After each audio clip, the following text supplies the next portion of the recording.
Mike Radich here, and I'm now joined on the phone by MMA Veteran Victor Moreno. Victor, how are you? I'm good, Mike. How are you? I'm doing good. Thanks for asking. Victor, you got a fight coming up this Saturday night at VFC Fight Night. Since it is fight week, has all the hard training ended? And now it's just about getting your weight down and getting mentally prepared for the fight. Is everything over with, all the preparations? Yeah, I mean, all the preparation is, you can't really change anything in a week, so I feel like all the hard work's done. I'm ready, I'm focused, I'm in shape, my weight's great. My head's right, so I'm in a good spot right now. Since the fight is right around the corner, I'm just curious, when do you start to put your game face on? Is it when you get the offer for a fight? Is it when it's the week of the fight? Is it when you weigh in? Is it when you're on your way to the venue? Is it when you're warming up in the back? Is it when you're walking out? When exactly do you put your game face on, if you have one? Sure, yeah. Hey, I don't ever take it off. Everything is meant to happen for a reason. And you just have to be focused the entire time. It always has to be on. You know what I mean? Mm-hmm. I'm always ready for anything in life. I always tell my kids this, just pay attention to your surroundings and just be aware of everything. Just be ready. And they always say, for what? And I said, exactly. So just be ready for anything to happen at all times. And, so my switch is always turned on. It doesn't matter. When it comes to the fight, man, that's even more in tune with me, because that's the thing I love to do the most, is to fist fight people. Right. Now, when exactly did you get the offer for this fight? Because it feels like it's been forever. It seems like I've known about this fight for a very long time. So when exactly did they say you were going to be fighting on this card? Yeah, I feel like it's been a long time, too. This has been a long camp.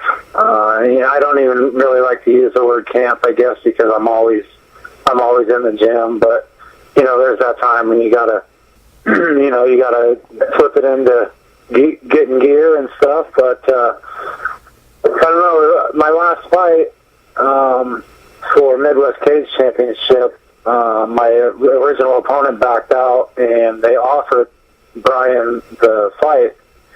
And he said he wanted to do it.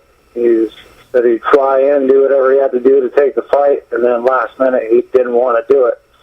So I kind of take that as, you want to fight me, but you just don't want to. You don't want to come to me. So now I'll just come to you. All right? You want to fight? Let's go. But I'll come to wherever you're at. I guess he did something in Omaha, or he's from that area or whatever, but he calls it a second home. That's cool. I'll come to you. It doesn't matter. Is it true that you called up Ryan Stoddard, the promoter of Victory? You called him up and just said, hey, put me on this card, and then a couple days later it happened? Is it as easy as that? Is that how this fight all came together? You just made a phone call? Yeah, that's 100% the truth. And because Ryan, he works with other promoters in town. All the promoters in the Midwest kind of know each other, and kind of share and pick and choose and do this with all these fighters. So everybody helps everybody in a way. Mm-hmm. So I knew that Ryan was involved with Brian from the last fight. He offered him, hey, do you want to come to town to fight Victor? Blah blah blah. So I knew he had that fighter in mind, and after the fight, I was like, oh, I know somebody's interested. So I called him up, or I messaged him. I said, listen, man, whoever, I don't care, as long as they can make 170 pounds, I'll fight them. And he said, 1 second, and literally in next 10 minutes, he said, you're on. I got it. Mm. I know you said that at one point in time you were scheduled to fight Brian Houston, but I'm just curious, when you talked to Ryan, the promoter of VFC, and said, hey, can I be on this card, were there any other names that were thrown at you? Or was it just, okay, you guys were supposed to fight once, let's just match you and Brian Houston up? Were there any other opponents talked about when you contacted him originally? No, there was really nothing, I didn't even ask for anything. I just asked for one name. It didn't matter what that name was, and that's the name he gave me. So that's what I took it. I never say no. I don't say no to fights. That's just not my nature to either, back down. Yeah, you don't really want to say that, or because it's not really backing down. If you're hurt, you can't fight. You can't. Right. There's certain situations, but I just never really said no. I don't care, because I always feel like whenever somebody's offered to fight me, I always take it a little bit personal. You know what I mean? And maybe that's been my my downfall throughout my career, but I've never said no to a fight. Like I mentioned, you're fighting Brian Houston on June 6th. What are your thoughts about him as an opponent? I don't know. We'll see. I think he's going to be a tough guy. It's going to be a tough fight, but I just feel like my experience and my awareness will be the factor, and it's just we'll see. I really don't know. I don't plan anything out. I just react, and I don't want to run a million scenarios through my head and kind of just have that in the back of my mind holding me back. I just want to be a free, open mind, and I want to react to whatever happens.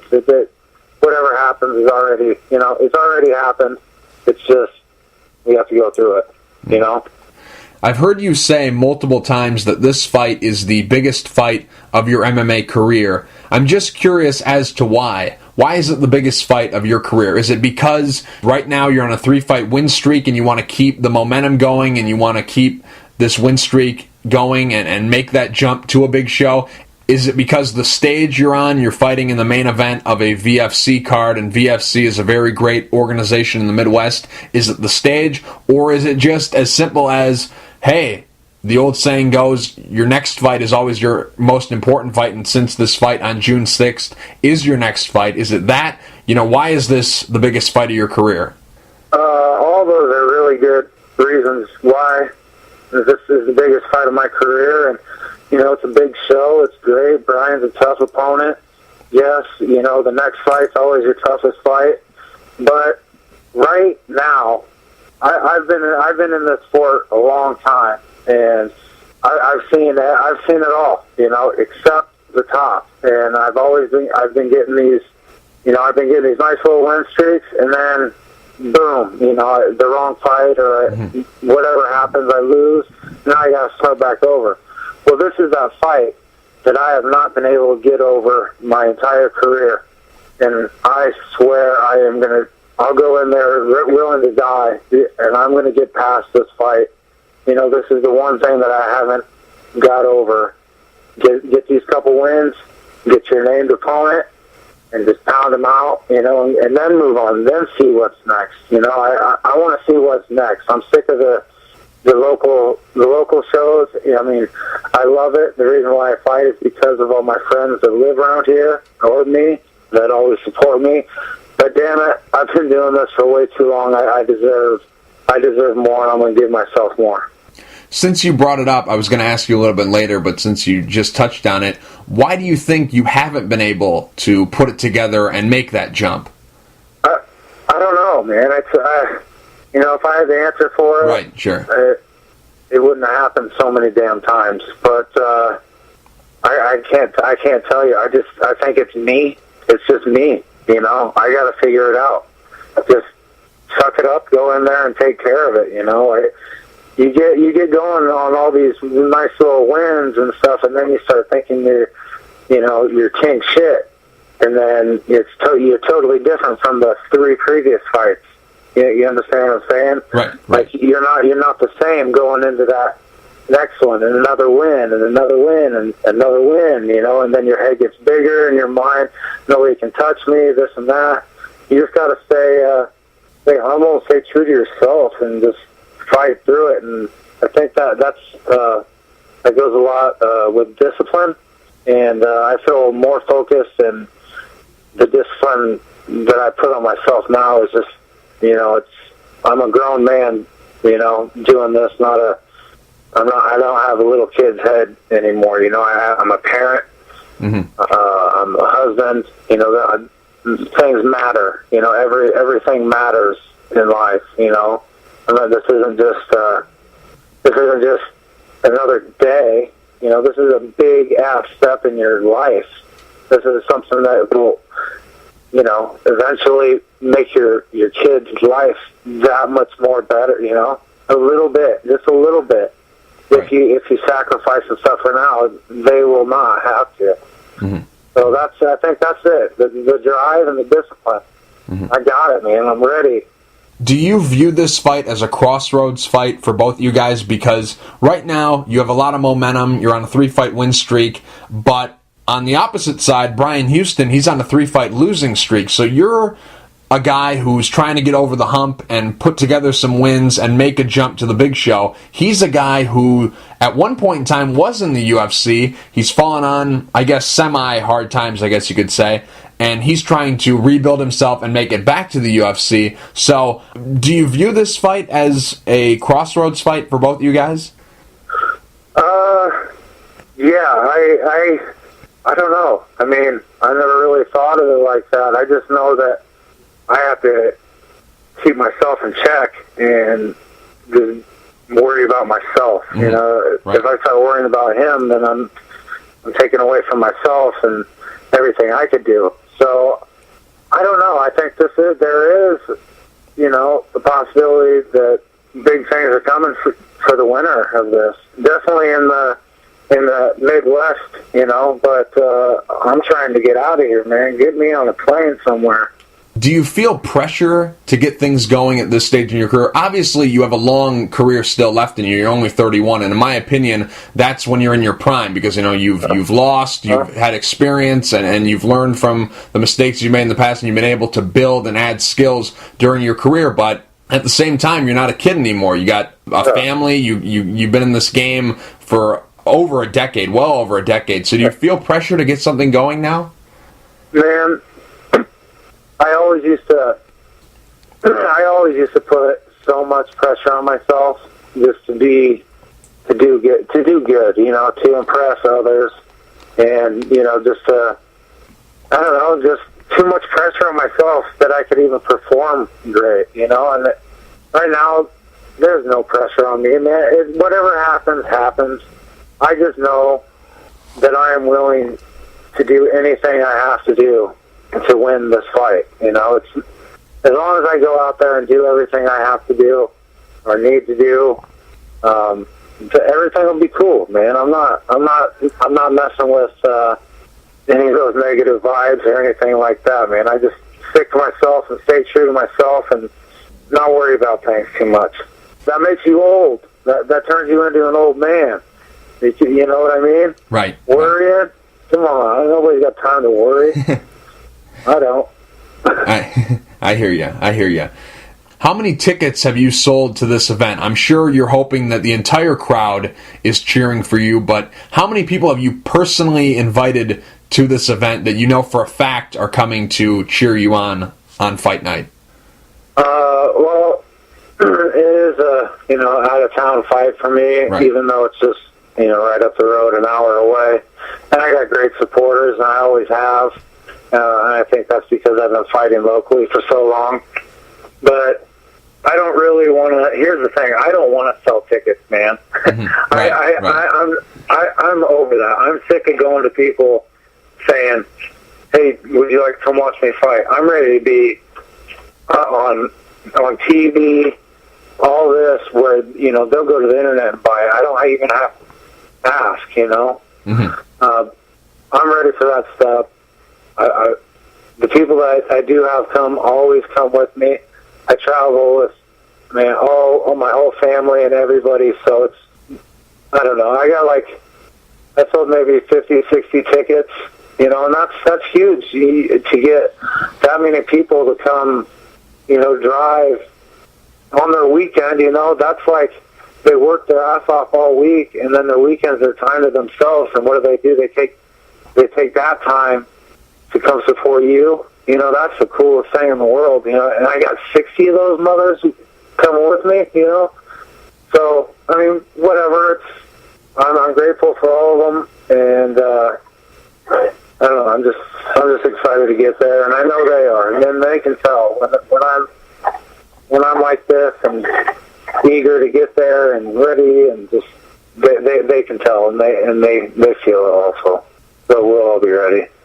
I got to take my hat off to you because you've been on the grind for a very long time, and you've been fighting on this regional circuit for a very long time. And most guys by now would have broken. Most guys would have said, you know what, the hell with it. But you're still on the grind. So I got to take my hat off to you because the regional circuit, for fans who are listening who don't really know much about it, it sucks. It's a real tough place. So I got to take my hat off to you. Well, thanks, man. I appreciate that, and it is.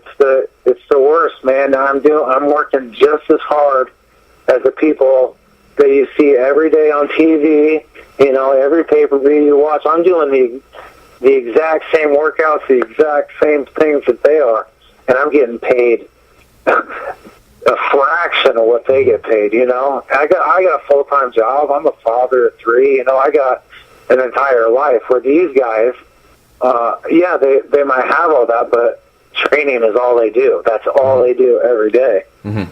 I have to wake up, go to work, come home, go to the gym, come back, do care with my kid, my family here, take care of all this stuff. Never a break. I never have a break, but it'll all be worth it. I mean, everything happens for a reason, dude. And I'm looking at my kids right now, just smiling because everything I do is for them. And it's tough, like you said. It's way tough, but I'm tougher. I'm gonna get through this. Yeah, definitely. And with that attitude, you'll be just fine. I'm confident. Yeah. You train out of Round Kick Gym in Iowa. I'm just curious, besides Rakeem Cleveland, because I saw him on the poster, besides Rakeem Cleveland, do you have any other teammates fighting on this card with you? Yeah, Rakeem is, that's my boy, man. He's a tough kid from Texas, came here a few years ago and got on the team and been kicking ass ever since, and but it's just me and him from my team on this card that I'm aware of. I don't think I do. But I do want to tell you a little bit about my team, if I could. The guys I train with at Round Kick Gym, Elvis Mitacic, right? World Series of Fighting. He's one of the best 185 pounders in the world, and you guys are going to see that soon. Mm-hmm. He just had a baby, started his own business. He's been in the gym. He's getting out. He's been helping me. Just wait for this. He's a storm coming. So Miguel Rios, he's also another tough guy from the Midwest. He went down to Texas and trained with Tim Kennedy in his camp for a few years, and came back up with all that knowledge. So he's just a real solid, tough, in-your-face guy that I get to deal with every single day. Jordan Young, if you haven't heard about this kid, man, he's coming. He's 20 years old. He's been winning jiu-jitsu tournaments, East Coast, West Coast, anywhere he goes, he's taking them out as a kid. He's not even a man. You know what I'm saying? He's 20 years old. What were you doing when you were 20 years old? I know I wasn't winning world jiu-jitsu tournaments. You know what I'm saying? Right. And then Rakeem, I got to him, and then the master, man, the MMA master, Josh Neer, the dentist. Every single day, he pushes me and he makes me tougher. I've been with that guy since day one, since our amateur days, and I owe a lot of my career to him and to all those guys. Mm-hmm. They're more than teammates. They're my family. They're my brothers, and we got a really good group with us right now. Right. So, is Nate Williams? Is he still training with you guys? I haven't seen him in a few months. Yeah, I heard last time I saw him, he came in. He said he hurt his neck pretty bad in one of his last fights, or one of his whatever. So, but I haven't seen him since then. It's been a little bit. I don't know what he's doing. Hope he's training. Hope he's working out. Hope he's better. But I haven't seen him in the gym in a long time. the reason why I brought him up is I talked to him a long time ago, and he said that he used to spar against you and Josh Neer and Elvis, but I couldn't tell if he was joking or not, because, you know, he's only like 5'1", and he's a flyweight, so... Yeah, did that ever happen? Was that true, or was he just pulling my leg? I mean, he spars. We all spar, but it's definitely not the same sparring as if me and Josh were sparring. Oh, okay. You know what I mean? It's the same. I don't know. I mean, anything to help somebody out, but you kind of got to watch that now, you know, because you start going with the wrong people a lot. You start creating these bad habits and. You know, so you just got to get away from that. Don't, you know what I'm saying? Right. I hear you. But yeah, I don't know. I haven't seen him in a while. But yeah, he's probably punched me in the face a couple times. Little shit. How did he do that? Did he get like a step ladder or something? No, I think what he did, I had him backed up against the wall. I think the little shit jumped off the wall. Like, pushed off the wall. Punched right in the mouth. Like, dang it. A segment I like to call Really Random. It's where I ask you a random question and you give me the real answer. Some of them are custom to you, and the others are just random ones I asked everyone. The first one is, what is your official MMA record? Because I'm seeing like 10 different records out there. I'm seeing fights that I know you've had that don't show up, and then I'm seeing fights that are considered amateur, but they've taken place after you already were a pro. So what is your official MMA record? Dude, honestly, I have zero idea. I really don't know. I stopped worrying about that years ago. I thought that was the reason why I was losing, is because I was so damn worried about my record that I just stopped worrying about the stupid thing. And man, I've had so many fights. It's hard to track somebody that's been fighting for so long, so often. You know, I have. Before I even went pro, I've had probably 100 amateur fights, you know? Mm-hmm. And then, what am I at now? Somewhere in the 70s or 80s, or no, probably 60s or 70s, professional? That's a lot of fights to keep track of. Yeah. Do you want to know even the more crazy thing? I've only had one bloody nose. I was going to bring that up a little bit later. Let's talk about your face. Okay. Well, yeah, let's talk about your face. For a guy who's been in as many scraps as you've been, your face looks better than my face, and I haven't been in any fights. So how have you been able to keep this? Are you just one of those naturally gifted guys who you have to beat in the face with a hammer to make you bleed, or is it, you know, your head movement, training? You know, how have you been able to stay perfect looking? Man, I owe it a lot to my dad. You know, when I was growing up, there's Tuesday night fights on, you know, boxing every night, every Tuesday night, and he'd always make me come down, and, you know, I'd end up watching Pernell Whitaker and Roy Jones Jr. and people like that.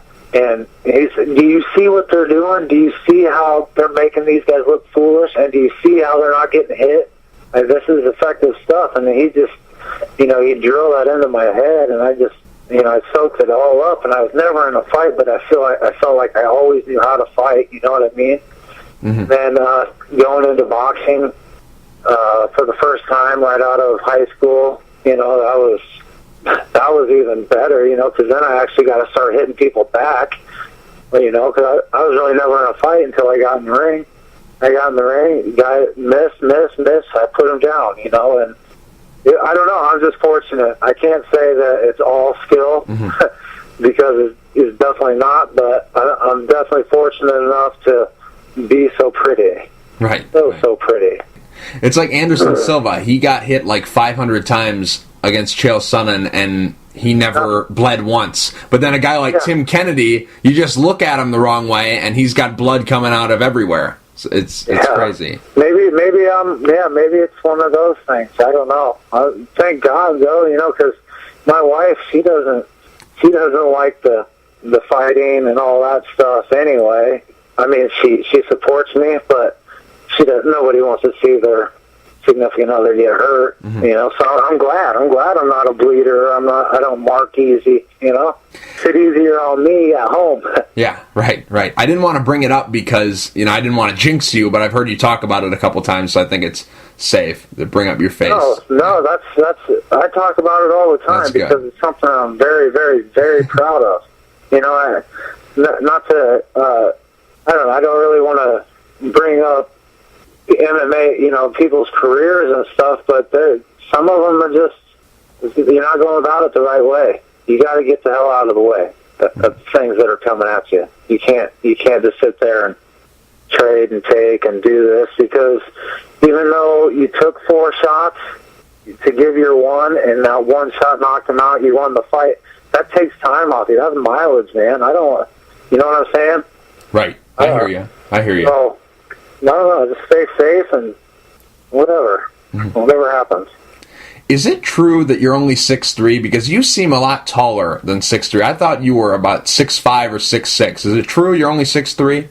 I don't even know if I'm 6'3". I might only be 6'2". I know in high school I was 6'3" on the program for basketball, but just everybody wants to be taller when they're playing basketball. But I think I'm only like 6'2", maybe 6'3". That's interesting. I'm just long. My arms and legs are long. Yeah, I don't know. Maybe it was a bad angle or something, but I always thought you were taller than that. I was surprised when I heard 6'3". So, anyways, moving on. Yep. What's your favorite movie? Gladiator. Definitely Gladiator, and not because of the fighting and all that, but because of what he's fighting for. You know, his family. I feel like that's how I'd be. That's how any father I know would be. That's his life. You know, somebody messes with your family, you go to any end of the earth to have you get your vengeance, and that's just the coolest part to me. What's the movie you've seen the most times? Probably Dumb and Dumber. You know, growing up as a kid, I'm not into movies right now. I don't have time to just sit there and if it is a movie, it's one of those Pixar movies, one of the kids movies, something they want to watch. You know, yeah, I don't know. It's probably Dumb and Dumber, just growing up. You know. Okay. How many kids do you have? What are their names, and how old are they? I have 3 children. Gage Christopher Moreno. He's 6 years old. He's a little southpaw. Chris, man, real cool kid. Liv Elizabeth. She is 5. She will be in 1st grade next year. And my baby is Layton Louise Moreno, and she is going to be in kindergarten next year. Nice. She's a crazy one, man. Nice. What's the best thing that ever happened to you? My son, and the time that it happened, and well, yeah, to say my son, because I was definitely, man. That time of my life, 6-7 years ago, it was not good. You know, I was in a bad spot. I found a great girl that I ended up marrying. But it was, I don't know, she came to me one day and said she's pregnant, and I said, I'm going to change my life right now. I don't want to do this anymore. I want to be better every single day, and I haven't looked back ever since that. I saw a picture of your wife. Your wife's hot. You're doing a great job. Well, thanks, man. We just need to get you in a big show. You're doing she's very, very attractive. Yeah. You're doing good. You're doing all right. We just need to get you in a big show, and then you'll have everything. That's it. And whatever I need to do, man, I'm telling you, whatever I need to do, she deserves that. I mean, do you have children? No, I'm just a kid. Oh, man, you gotta, once you go through, just seeing a woman go through birthing and pregnancy and just all of it, and then just seeing their love, you'll do anything for that woman, you know? Somebody that cares so much for something you love so much, anything she wants, whatever she wants, you can have it. just let me work out, and you baby, you can have it all. Right. Hopefully one day, but I still got a lot of time. I'm only 22, so. Oh wow! Well, yeah, you got plenty of time. I was still, I was doing some dumb shit at 22. Okay. It sounds like you got your stuff together. Yeah. Good for you, man. Yeah. It was great. Yeah, just like you, trying to make it in this sport. Just trying. Yeah. That's all you can do. Yep. That's exactly right. That's all you can do. Just curious, what's the worst thing that ever happened to you? Worst thing would probably be my dad got in when I was a sophomore in high school, he got in a pretty serious accident, fell down a flight of stairs and cracked his head open, and he actually died, and they brought it back twice. Anyway, severe brain damage, couldn't walk ever again, couldn't talk correct, could never really eat real food ever again. That was probably the worst day of my life when that happened. But that also, he gives me a lot of drive, because just think, I see all these people, all these fighters on TV, like Chris Weidman with his dad in his corner. I fucking cry every single time I see that, just because, I don't get that. I don't get that. I'll never, ever, ever get to experience that. The one guy that got me into fighting, can't even share it with him, Yeah. So that was probably the shittiest day of my life. Yeah. When I was just a kid. And that sophomore in high school, you're just a kid. Somebody knocks on your door, your dad's hurt.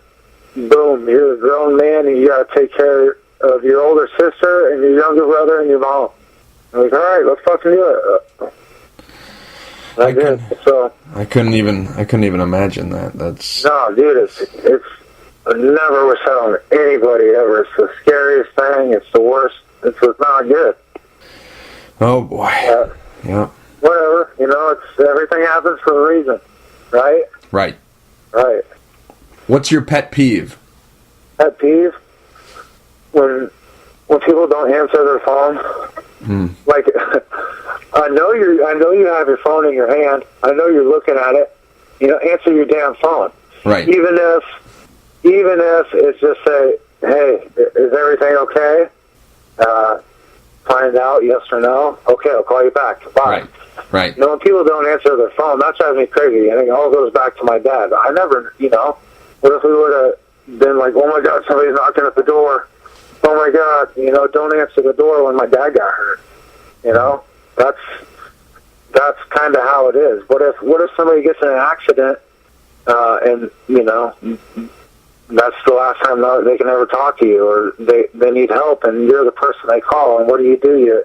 You pocket dial, you set them off to voicemail. I'll worry about that later. Well, later might not be here, asshole. Answer your phone. Right. That's a good one. That's a good pet peeve, especially now. Everyone's always on their phone. Everybody. Yeah. Even when you're not supposed to be on the phone, you're on the phone, Yeah. It's crazy. And no one likes to talk on the phone anymore, I've noticed. Everyone likes to text. It drives me nuts. It leaves a lot of questions. Right. Unanswered.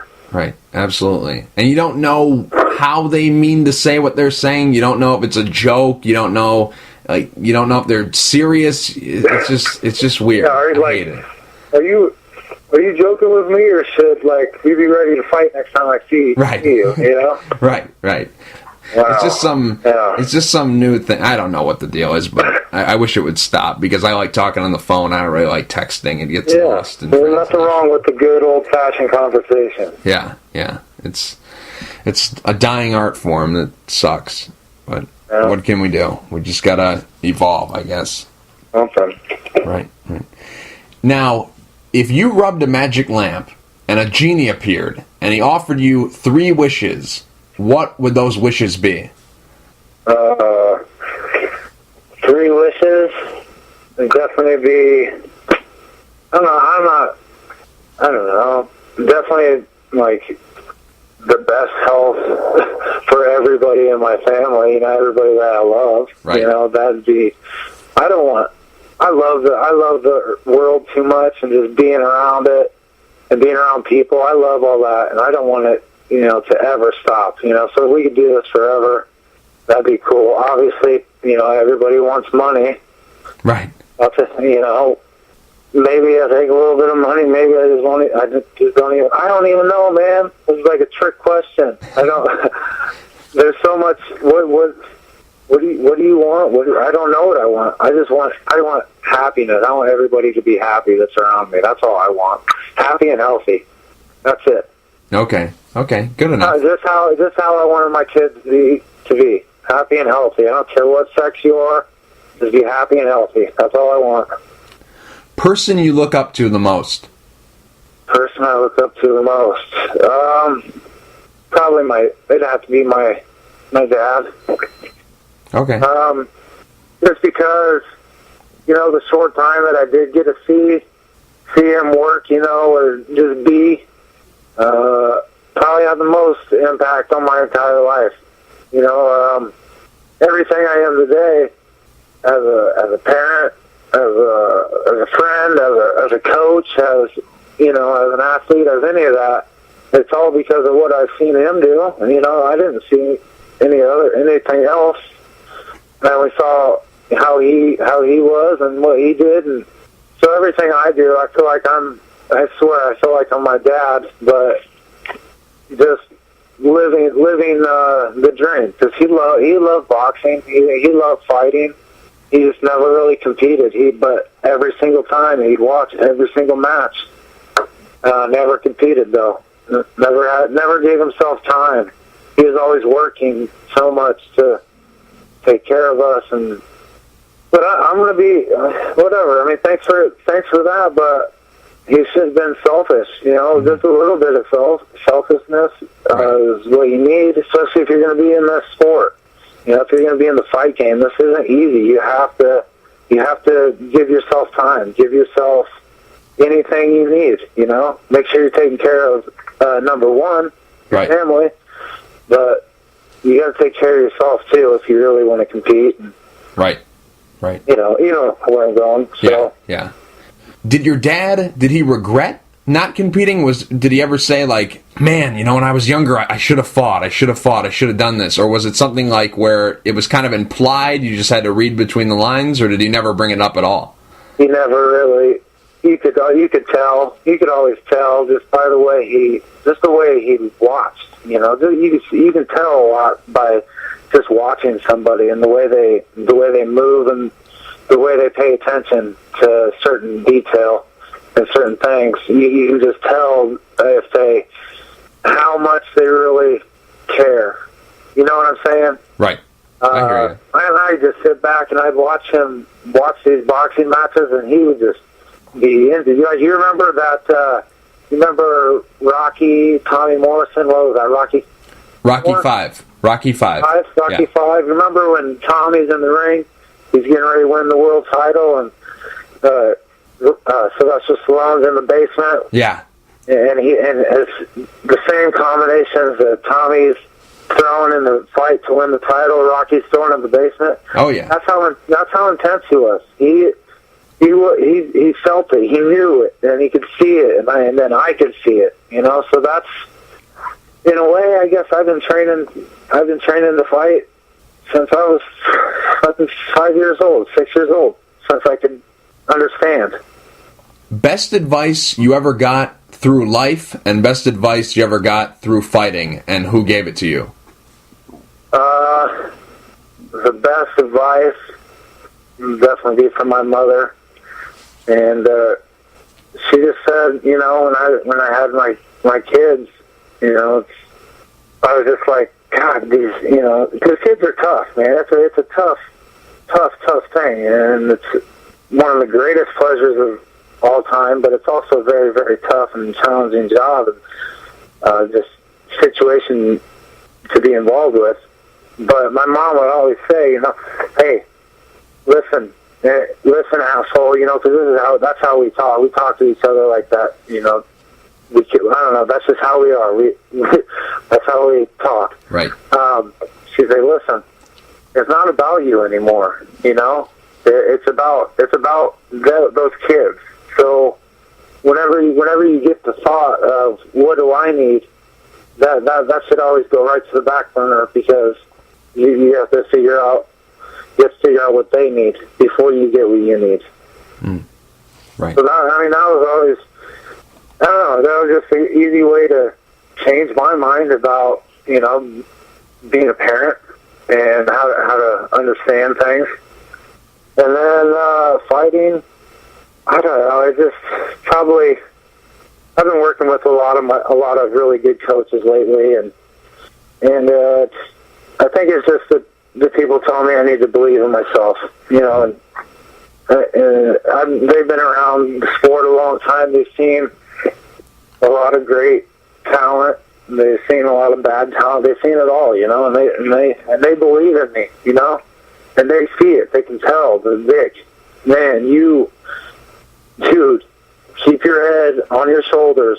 You can do whatever you want, and I believe, and I see it. I know it. I understand, and you need those people in your life that tell you, dude, you can. Yes, you can. And when you're thinking, no, you can't, yeah, you can. And now every time I see anything involved with MMA, yeah, I can't. Oh, yeah, easy. I'm not like, oh, my God, that guy's on TV or any of this. I don't give a shit if you're on TV. Put me on TV and I'll make it look better. But my coaches, they like to talk shit and stuff like that and whatever. Yeah, thank you. Hidden talent. What's your hidden talent? I don't know.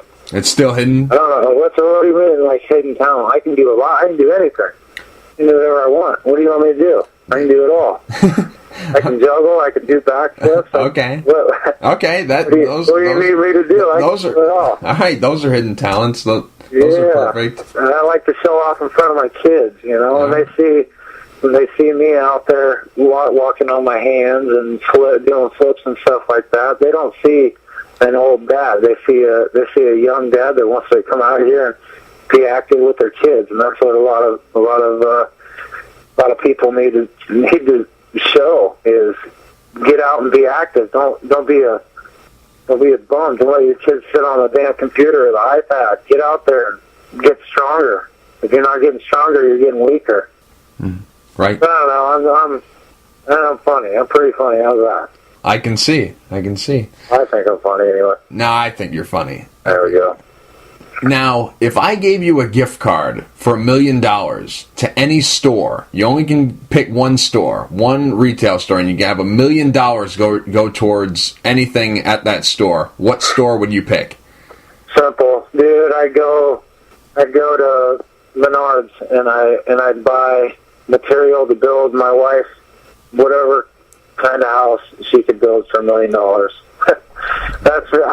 like to, build, and I like to do stuff like that. If you're giving me gift cards, man, that's cool.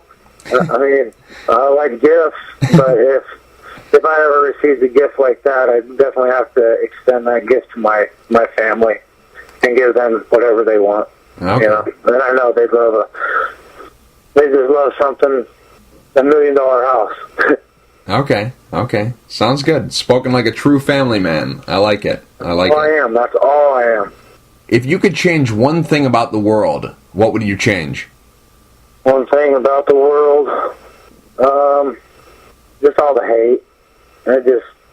All the hate in the world, and it's just not worth it. Too many people suffer because of dumb, stupid hate and he said, she said. So kind of get over it and just be nice, would you?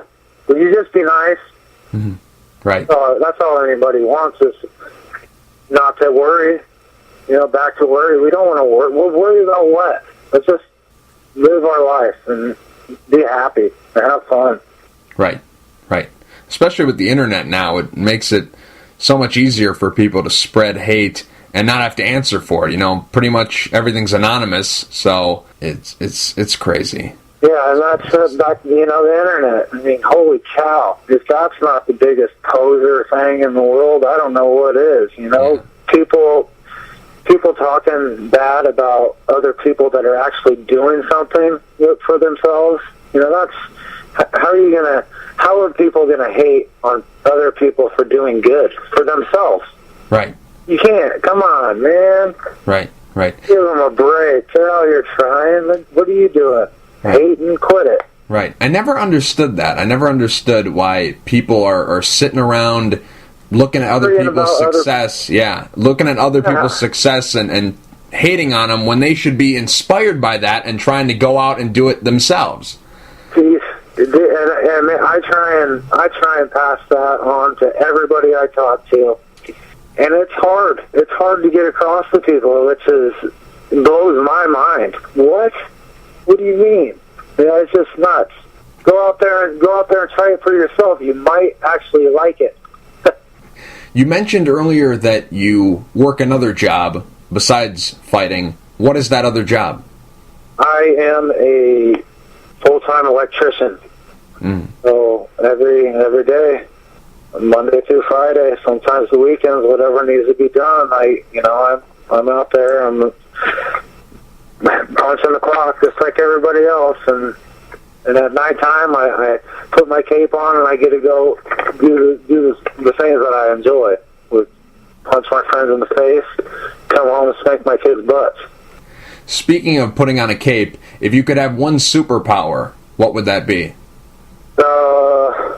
Superpower. I don't know, man. Probably something along the lines of like protecting my family somehow. I don't know. The force field. There's just so much bad stuff out there. It just blows my mind. And if my kids could just stay away from it, I'd be cool with that. Mm-hmm. Or keep them away. Whatever. Well, Victor, I've talked your ear off here. It's been almost an hour. I really appreciate the time. I know this has been a very long interview, but one more thing before I let you go.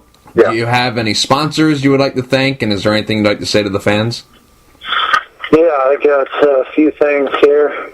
First, I want to thank my sponsors, Pete, Tommy, and Teddy at Beer Can Alley in Des Moines. Joey at Max Muscle, always hooking it up with supplements, whatever I need, takes care of me. Brett McDonough, my chiropractor. Sean Kirby Dental, taking care of my fangs.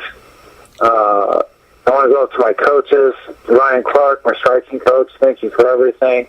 Cliff Harris, my jiu-jitsu. He's a black belt under Higa Machado. Thank you for everything you've done. Tyler Brandt, he's my wrestling coach. He's owner of 7 Second Coach. He's multiple jobs at different Division I colleges. He knows his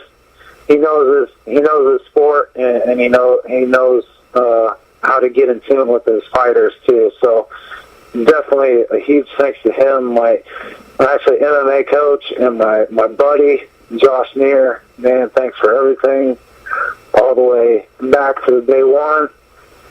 Joe Brammer and his gym at Elite Edge, strength and conditioning. He has us on a team program, man, and I can just feel us all getting better, bigger, better, stronger, faster every single day. Day. So thank you for all your brilliance and everything you do for me. Back to my training partners, Elvis, Miguel, Jordan, the team, Josh, my homies. Thank you. My wife, Libby, you're the best. And my kids, thank you very much. Victor, thank you for taking the time to talk. I really appreciate it. Good luck June 6th at VFC Fight Night against Brian Houston. Thank you very much, man. Thanks for the interview.